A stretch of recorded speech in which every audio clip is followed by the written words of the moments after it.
નમસ્કાર ગુજરાત, આજના મુખ્ય સમાચારની અંદર હોળી પહેલા આવી છે મોટી આગાહી, લોકસભાની ચૂંટણીની તારીખ જાહેર, સાથે મોદી સરકારની ગેરંટી, ખેડૂતોનું દેવું માફ થશે, ખેડૂતોની માંગ વળતર, સાથે વગર વ્યાજે 5 લાખ રૂપિયા સુધીની લોન, પતિ પત્ની બંનેને 10,000 રૂપિયાની સહાય, મકાન બનાવવા માટે મળશે સહાય, રાશન કાર્ડમાં આટલી વસ્તુ મફત, હવે ઘર બેઠા મળશે આયુષ્માન કાર્ડ, સિમ કાર્ડને લઈને બદલાયા છે નિયમો, ઓનલાઈન દવા હવે નહીં મળે, વાહન ખરીદવા સબસિડી, સાથે સોલાર પંપ પર 60%ની સબસિડી મળશે.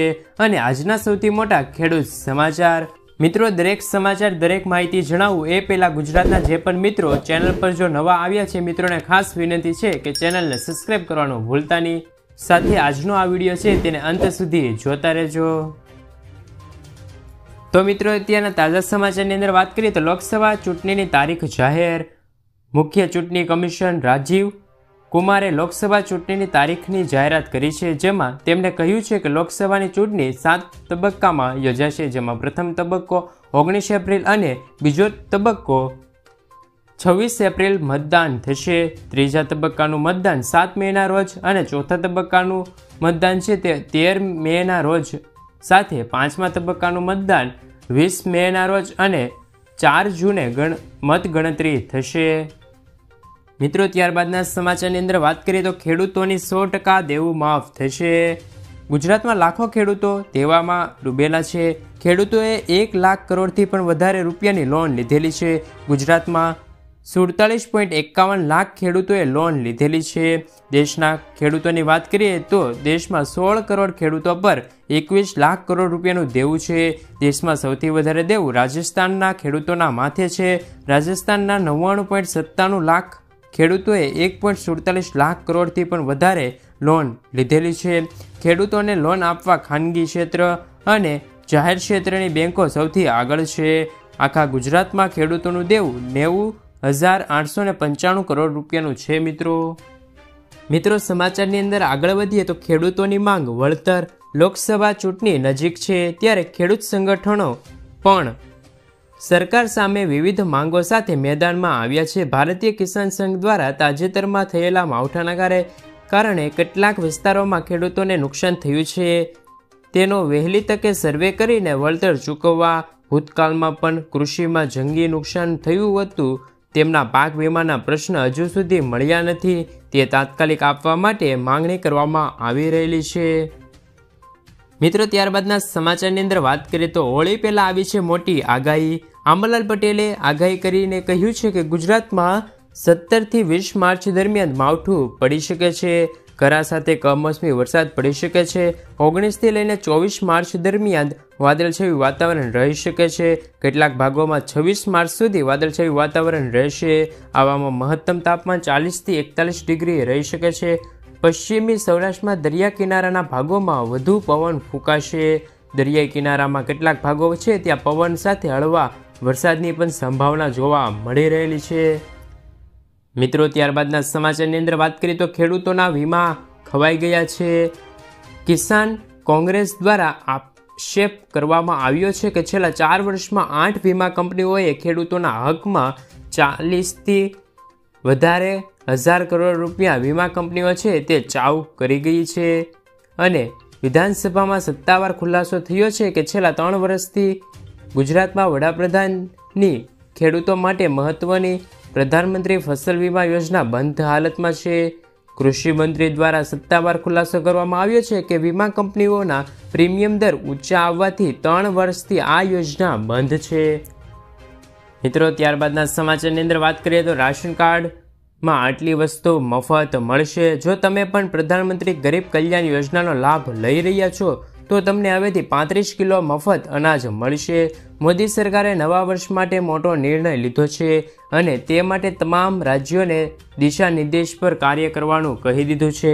હોળી પહેલા રાજ્યમાં અંદાજે 80 કરોડથી પણ વધુ લોકોને મફત અનાજની સુવિધા મળશે. આમાં મહત્વની વાત તો એ છે કે તમને આખું વર્ષ છે તે મફત અનાજનો ફાયદો થઈ શકે છે. આવામાં તમને મિત્રો જણાવી દઈએ કે કોને 35 કિલો મફત અનાજ મળી જશે. મિત્રો, સમાચારની અંદર આગળ વધીએ તો હવે ઘર બેઠા મળશે આયુષ્માન કાર્ડ. ગુજરાતના રાશન કાર્ડ ધારકો માટે સારો નિર્ણય લીધો છે સરકારે. જો તમે પણ આયુષ્યમાન કાર્ડ ધરાવતા ન હોય તો તમે ઘર બેઠા છે તે મેળવી શકો છો. સરકારે NFSA રેશન કાર્ડ ધારકો માટે ઘર બેઠા આયુષ્યમાન કાર્ડ મેળવવાની સુવિધા પૂરી પાડી છે. તમે ઘર બેઠા આયુષ્યમાન કાર્ડ વેબસાઇટ પર અથવા તો નજીકના વિસ્તારમાં જે આશા બહેનો અને આરોગ્ય કર્મીનો સંપર્ક કરીને આયુષ્યમાન કાર્ડ મેળવી શકો છો. જ્યારે મિત્રો હાલમાં કેન્દ્ર સરકાર દ્વારા ગરીબ પરિવારોના લોકોને મફત સારવાર આપવા માટે એક વિશેષ યોજના જાહેર કરવામાં આવી છે, જેમનું નામ છે કે પ્રધાનમંત્રી જન આરોગ્ય યોજના, જેમાં નાગરિકો સામાન્ય બીમારીથી લઈને ગંભીર બીમારી સુધીની સારવાર મેળવી શકશે. લાભાર્થી પરિવારોને યોજના દ્વારા આયુષ્યમાન કાર્ડ દ્વારા 3.5 લાખ રૂપિયાથી પણ વધારે એટલે કે 5 લાખ રૂપિયાથી લઈને 10 લાખ રૂપિયા સુધીની છે તે સહાય મળવાપાત્ર રહેશે. મિત્રો ત્યારબાદના સમાચાર, દવાઓના ઓનલાઈન વેચાણ પર સરકારે કોર્ટ પાસે માંગ્યો છે સમય. કેન્દ્ર સરકારે દિલ્હી હાઈકોર્ટ પાસે દવાઓના ઓનલાઈન વેચવા અંગે નીતિ બનાવવા હજી વધુ સમય માંગ્યો છે. સરકારે જણાવ્યું છે કે આ મુદ્દો જટિલ છે અને દવાઓનું વેચાણ કરવાની રીત કોઈપણ સુધારા દૂરગામી પરિણામો આવશે. તેમના પર દિલ્હી હાઈકોર્ટે પરિવાર કલ્યાણ અને સ્વાસ્થ્ય મંત્રાલય 4 મહિનાનો સમય માંગ્યો છે. પોલિસી બનાવવામાં છેલ્લી તક છે. મિત્રો સમાચારની અંદર આગળ વધીએ તો વાહન ખરીદવા માટે મળશે સબસિડી. ગુજરાતના ખેડૂતોની આવક બમણી થાય તે માટે સરકાર તે દિશામાં કામ કરી રહી છે. રાજ્ય સરકાર દ્વારા ખેતીના સાધનો અને વાહનો માટે સબસિડી અપાશે. આવી જ એક ખેડૂતલક્ષી યોજના કિસાન પરિવહન યોજના છે. ખેડૂતોના પાક ઉગાડે છે પછી તેમને માર્કેટિંગ યાર્ડ સુધી લઈ જવા માટે પરિવહન માટે ટ્રેક્ટર્સ જેવા સાધનોની જરૂર પડે છે. ઘણી વખત વાહનોના અભાવના કારણે પાક બગડી જતા હોય છે. ખેડૂતોને નુકસાન વેઠવાનો વારો પણ આવતો હોય છે. મિત્રો તે માટે સરકાર લાવી છે વાહન ખરીદવા માટે સબસિડી. મિત્રો ત્યારબાદના સમાચારની અંદર વાત કરીએ તો સોલાર પંપ પર 60%ની સબસિડી. કેન્દ્ર અને રાજ્ય સરકારો ખેડૂતોને તેમના ખેતરમાં સોલાર પંપ સ્થાપિત કરવા માટે 60% સુધીની સબસિડી આપે છે. અનુસૂચિત જાતિ અને અનુસૂચિત જનજાતિ માટે માથાદીઠ ₹45,000થી વધારેની સબસિડી મળશે. રાજસ્થાનની ભજનલાલ સરકારે PM કુસુમ યોજના હેઠળ રાજ્યના ખેડૂતોને સબસિડીવાળા સોલાર પંપ આપશે. મિત્રો ત્યારબાદના સમાચારની અંદર વાત કરીએ તો મકાન બનાવવા માટે મળશે સહાય. ઘર બનાવવા ગુજરાત સરકાર આપે છે ₹1,32,000 અથવા તો ₹1,20,000ની સહાય. આ બંને યોજનામાંથી તમને કઈ પણ યોજના મળી શકે છે. તો યોજના નંબર 1 પંડિત દીનદયાલ ઉપાધ્યાય આવાસ યોજના 2023, જેમાં તમને ₹1,20,000 સુધીની સહાય આપવામાં આવે છે. જેમાં તમને પહેલો હપ્તો 60,000નો અને બીજો હપ્તો 40,000 અને ત્રીજો હપ્તો ₹20,000નો આપવામાં આવે છે. જેમાં તમારે ઓનલાઈન અથવા તો ઓફલાઈન ફોર્મ ભરીને સબમિટ કરવાનું રહેશે. 1 થી 2 મહિનામાં તમે કરેલી અરજી પાસ થઈ જશે અને તમારા બેંક એકાઉન્ટ નંબર પર હપ્તો મળી જશે. મિત્રો સમાચારની અંદર આગળ વધીએ તો સિમ કાર્ડને લઈને બદલાયા નિયમો. સિમ કાર્ડને લઈને નવા નિયમો જાહેર કર્યા છે. નિયમ 1 જુલાઈથી લાગુ થશે, જેનાથી સાયબર ફ્રોડ અને ઓનલાઈન છેતરપિંડી પર અંકુશ આવશે. જો ખોવાઈ જવાના સિમ કાર્ડ અથવા તો તૂટી જવાના કિસ્સામાં સિમ કાર્ડ સ્પેમ આપવામાં આવશે. જો તમારો નંબર પોર્ટ થશે નહીં તો આ સમય મર્યાદા 7 દિવસની રહેશે. ઘણીવાર છેતરપિંડી કરનારો સિમ સ્વેપિંગ કરીને લોકોને લૂંટી જાય છે, કેમ કે સિમ કાર્ડ સ્વેપિંગ કોઈ જાણતું જ નથી. મિત્રો ત્યારબાદના સમાચારની અંદર વાત કરી લઈએ તો વગર વ્યાજે 5 લાખ રૂપિયા સુધીની લોન. વડાપ્રધાન નરેન્દ્ર મોદી વારંવાર તેમના ભાષણોમાં લખપતિ દીદી યોજનાનો ઉલ્લેખ કરે છે. આ સરકારી યોજનાનો ફાયદો એ છે કે જો તેને ખૂબ જ લોકપ્રિય બનાવવામાં આવી છે. આનું આ જ કારણ છે કે 1 ફેબ્રુઆરીએ સંસદમાં તેમના બજેટ ભાષણ દરમિયાન નાણામંત્રી નિર્મલા સીતારમણે લખપતિ દીદી યોજનાના 2 કરોડથી વધારે રકમ વધારીને 3 કરોડ રૂપિયાની જાહેરાત કરી છે. આ યોજના હેઠળ મહિલાઓને 1 લાખ રૂપિયા સુધીથી લઈને 5 લાખ રૂપિયા સુધીની લોન મળે છે. મિત્રો ત્યારબાદના સમાચારની અંદર વાત કરીએ તો પતિ પત્ની બંનેને 10,000 રૂપિયાની સહાય. જો તમારા પણ છેલ્લા 2 વર્ષમાં લગ્ન થયા હોય અથવા તો થવાના હોય તો તમને સરકાર તરફથી 10,000 રૂપિયાની સહાય કુબેરભાઈનું મામેરું સહાય યોજના અંતર્ગત 10,000 રૂપિયાની સહાય આપવામાં આવે છે. જેમાં તમારે એક ઓનલાઈન ફોર્મ ભરીને જરૂરી ડોક્યુમેન્ટ અપલોડ કરવાના રહેશે, જેમાં કન્યાનું આધાર કાર્ડ, કન્યાના પિતાની આવકનો દાખલો, લગ્નનું પ્રમાણપત્ર, સ્વઘોષના પ્રમાણપત્ર, કન્યાના બેંક ખાતાની પાસબુકની નકલ વગેરે ડોક્યુમેન્ટ અપલોડ કરીને અરજી સબમિટ કરવાની હોય છે, જેમાં થોડાક સમય બાદ તમે કરેલી અરજી એપ્રૂવ થઈ જશે ત્યારે તમારા બેંક એકાઉન્ટ નંબર પર 10,000 રૂપિયા ટ્રાન્સફર કરવામાં આવી જશે. મિત્રો, ત્યારબાદના અને આજના અંતિમ સમાચારની અંદર વાત કરી લઈએ તો આજના સૌથી મોટા ખેડૂત સમાચાર. આજે મહુવા માર્કેટિંગ યાર્ડમાં સફેદ ડુંગળીના 1 લાખથી પણ વધારે આવક કટ્ટા નોંધાયા હતા. સફેદ ડુંગળીના ભાવ 208થી લઈને ₹275 સુધી બોલાયા છે, તેમજ લાલ ડુંગળીના ભાવ છે તે ₹300 સુધી બોલાઈ રહ્યા છે. તેમની આવક 66,000 કટ્ટાની આવક નોંધાઈ હતી. 16 માર્ચના રોજ મહુવા માર્કેટિંગ યાર્ડમાં ચણાની હરાજી કરવામાં આવી હતી, જેમાં 1 મણના નીચેના ભાવ ₹1200 બોલાયા હતા અને ઊંચા ભાવ છે તે ₹1350 સુધી બોલાયા હતા. મિત્રો, ત્યારબાદના સમાચાર. પ્રીપેડ ગેસ મીટર લાગશે હવે. વડોદરામાં ગેસ લિમિટેડ કંપની હવે પ્રીપેડ મીટરો લગાવશે. આવતા મહિનેથી શહેરમાં પ્રીપેડ ગેસ મીટર ઇન્સ્ટોલેશન શરૂ કરવામાં આવશે. વડોદરામાં આશરે 2.5 લાખ ગેસ ધારકોને કંપની હાલ ગેસ પૂરો પાડી રહી છે. જૂના મીટરો પર પ્રીપેડ બદલી શકાશે. દરેક મીટર પર GPS સિસ્ટમ લાગશે, જેના પર ઓટો સેન્સર લગાવવામાં આવશે. ગ્રાહક પોતાની ઈચ્છા મુજબ પૈસા ભરીને ગેસમાં વપરાશ કરી શકશે. સમય મર્યાદા પૂર્ણ થવા પર ગ્રાહકના મોબાઈલ પર મેસેજ આવી જશે. મિત્રો, ત્યારબાદના સમાચારની અંદર વાત કરીએ તો જનધન ખાતામાં આવશે પૈસા. કેન્દ્ર સરકાર દેશવાસીઓને આર્થિક રીતે સશક્ત બનાવવા માટે અનેક યોજનાઓ ચલાવી રહી છે. મોદી સરકાર વર્ષ 2014માં પ્રધાનમંત્રી જનધન યોજના શરૂ કરી હતી.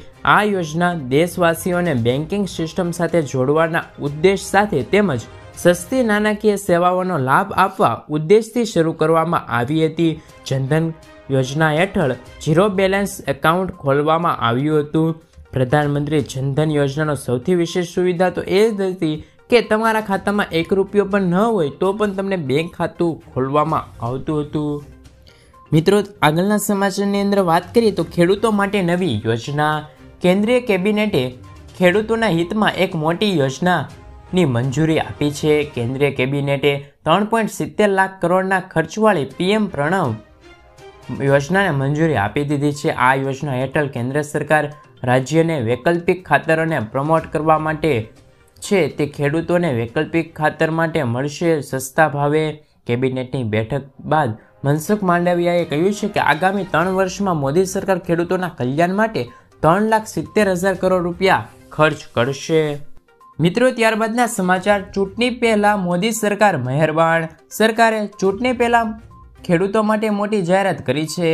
સરકાર ખરીફ વાવણી નિમિત્તે ખેડૂતોને ખેતર પર માટે સબસિડી આપશે. ગુરુવારે કેબિનેટની બેઠકમાં 24,420 કરોડ રૂપિયાના બજેટમાં મંજૂરી અપાઈ હતી. સરકારનું કહેવું છે કે ખેડૂતો દ્વારા ઉપયોગમાં લેવાતું મુખ્ય ખાતર DAP ₹1,350 પ્રતિ ક્વિન્ટલના ભાવે મળતું રહેશે. 1 એપ્રિલથી 30મી સપ્ટેમ્બર સુધી P&K ખાતરો પર સબસિડી ઉપલબ્ધ રહેશે. મિત્રો, આગળના સમાચાર. મહિલાઓને દર મહિને 1,000 રૂપિયાની સહાય. 18 વર્ષથી વધુ ઉંમરની મહિલાઓને દર મહિને મળશે ₹1,000. દિલ્હી સરકારનું 10મું બજેટ રજૂઆત કરતી વખતે નાણા મંત્રી આતિશીએ એક મોટી જાહેરાત કરી હતી, જે મુજબ CM મહિલા સન્માન યોજના હેઠળ 18 વર્ષથી વધુ ઉંમરની દરેક મહિલાઓને દર મહિને 1,000 રૂપિયા આપવામાં આવશે. આપ સરકારે આ માટે 2,000 કરોડ રૂપિયા ફાળવ્યા છે. આતિશીએ કહ્યું છે કે આ પૈસાથી મહિલાઓ પુસ્તકો ખરીદવા સહિત તેમના નાના ખર્ચા પૂરા કરી શકશે. મિત્રો, આગળના સમાચારની અંદર વાત કરીએ તો કૃષિ મંત્રીની મોટી જાહેરાત. કૃષિ મંત્રી રાઘવજી પટેલે જણાવ્યું કે મુખ્યમંત્રી ભૂપેન્દ્ર પટેલના માર્ગદર્શન હેઠળ ટેકાના ભાવે ખરીદી માટે સંપૂર્ણ આયોજન કરી દેવામાં આવ્યું છે. ગુજરાતમાં તુવેર, ચણા, રાયડાની આગામી 18 માર્ચથી ટેકાના ભાવે ખરીદી શરૂ થઈ જશે, જેમાં આગામી 90 દિવસ માટે એટલે કે 15મી જૂન સુધી ચાલુ રહેશે, જેનો લાભ અંદાજે 3.20 લાખ ખેડૂતોને થશે. તુવેર માટે ₹1,400 પ્રતિ મણ, ચણા માટે ₹1,088 પ્રતિ મણ અને રાયડા માટે રૂપિયા પ્રતિ મણ ટેકાના ભાવ જાહેર કરવામાં આવ્યા છે। મિત્રો આગળના સમાચારની અંદર વાત કરીએ તો મફત ઘર સહાય યોજના પ્રધાનમંત્રી આવાસ યોજનાને લઈને મહત્વના સમાચાર સામે આવ્યા છે। પ્રધાનમંત્રી ગ્રામીણ આવાસ યોજના 2021 અંતર્ગત કેન્દ્ર સરકાર સપાટ જમીન પર પાકું મકાન બનાવવા માટે ₹1,20,000 રૂપિયાની નાણાકીય સહાય પૂરી પાડે છે અને ડુંગરાળ વિસ્તારમાં પાકા મકાન બનાવવા માટે ₹1,30,000 રૂપિયાની